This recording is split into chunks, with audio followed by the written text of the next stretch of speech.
ओम श्रीमद्भगवद्गीता साधक संजीवनी अध्याय 1 श्लोक 13 संबंध।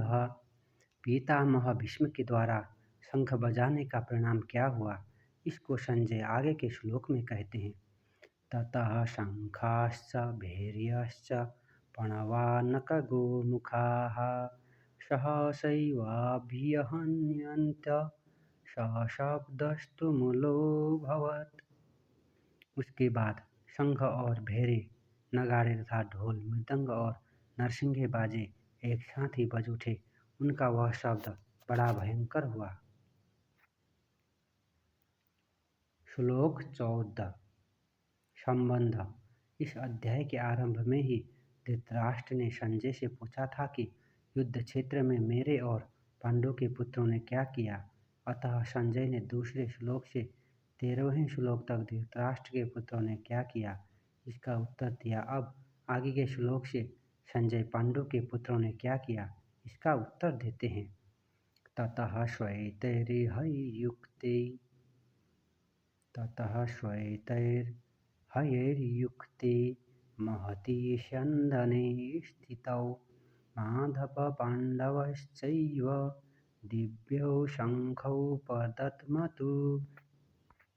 उसके बाद सफेद घोड़ों से युक्त महान रथ पर बैठे हुए लक्ष्मीपति भगवान श्री कृष्ण और पांडु पुत्र अर्जुन ने भी दिव्य शंखों को बड़े जोर से बजाया। ततः श्वेतैर्हयैर्युक्ते चित्ररथ गंधर्व ने अर्जुन को 100 दिव्य घोड़े दिए थे। इन घोड़ों में यह विशेषता थी कि इनमें से युद्ध में कितने ही घोड़े क्यों न मारे जाएं, पर ये संख्या में 100 के 100 ही बने रहते थे, कम नहीं होते थे। ये पृथ्वी, स्वर्ग आदि सभी स्थानों में जा सकते थे। इन्हीं 100 घोड़ों में से सुंदर और सुशिक्षित 4 सफेद घोड़े अर्जुन के रथ में जुते हुए थे। महति स्यन्दने स्थितौ, यज्ञों में आहुति रूप से दिए गए घी को खाते खाते अग्नि को अजीर्ण हो गया था, इसलिए अग्निदेव खंडव वन की विलक्षण जड़ी बूटियां खाकर जलाकर अपना अजीर्ण दूर करना चाहते थे, परंतु देवताओं के द्वारा खंडव वन की रक्षा की जाने के कारण अग्निदेव अपने कार्य में सफल नहीं हो पाते थे।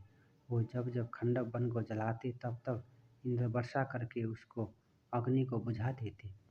अंत में अर्जुन की सहायता से अग्नि ने उस पूरे वन को जलाकर अपना अजीर्ण दूर किया और प्रसन्न होकर अर्जुन को यह बहुत बड़ा रथ दिया। 9 बैलगाड़ियों में जितने अस्त्र शस्त्र आ सकते हैं उतने अस्त्र शस्त्र इस रथ में पड़े रहते थे। यह सोने से मढ़ा हुआ और तेजोमय था। इसके पहले पहिए बड़े ही दृढ़ एवं विशाल थे। इसकी ध्वजा बिजली के समान चमकती थी। यह ध्वजा 1 योजन 4 कोस तक फहराया करती थी। इतनी लंबी होने पर भी इसमें न तो बोझ था, न यह कहीं रुकती थी और न कहीं वृक्ष आदि में अटकती ही थी। इस ध्वजा पर हनुमान जी विराजमान थे। स्थित हो कहने का तात्पर्य है कि उस सुंदर और तेजोमय रथ पर साक्षात भगवान श्री कृष्ण और उनके प्यारे भक्त अर्जुन के विराजमान होने से उस रथ की शोभा और तेज बहुत ज्यादा बढ़ गया था।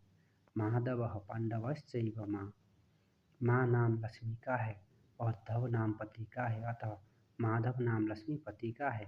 यहाँ पांडव नाम अर्जुन का है क्योंकि अर्जुन सभी पांडवों में मुख्य है। पांडवानाम धनंजयः। अर्जुन नर के और श्री कृष्ण नारायण के अवतार थे।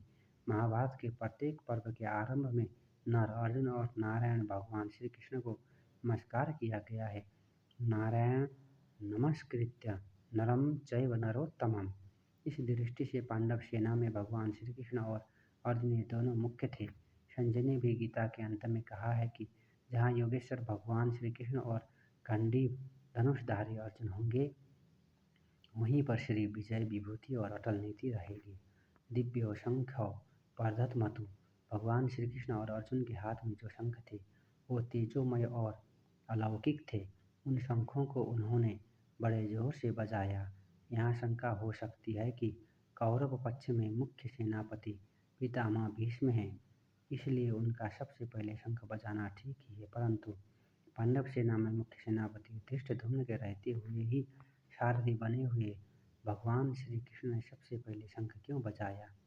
इसका समाधान है कि भगवान सारथी बने चाहे महारथी बने, उनकी मुख्यता कभी मिट ही नहीं सकती। वह जिस किसी भी पद पर रहें, सदा सबसे बड़े ही बने रहते हैं, कारण कि वो अच्युत हैं, कभी च्युत होते ही नहीं। पांडव सेना में भगवान श्री कृष्ण ही मुख्य थे और वही सबका संचालन करते थे। जब वो बाल्यावस्था में थे उस समय भी नंद उपनंद आदि उनकी बात मानते थे, तभी तो उन्होंने बालक श्री कृष्ण के कहने से परंपरा से चली आई इंद्र पूजा को छोड़कर गोवर्धन की पूजा करनी शुरू कर दी थी।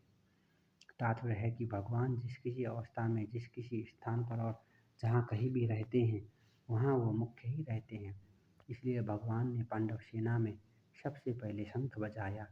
जो स्वयं छोटा होता है वही ऊंचे स्थान पर नियुक्त होने से बड़ा माना जाता है। अतः जो ऊंचे स्थान के कारण अपने को बड़ा मानता है, वह स्वयं वास्तव में छोटा ही होता है, परंतु जो स्वयं बड़ा होता है वह जहाँ भी रहता है उसके कारण वह स्थान भी बड़ा माना जाता है।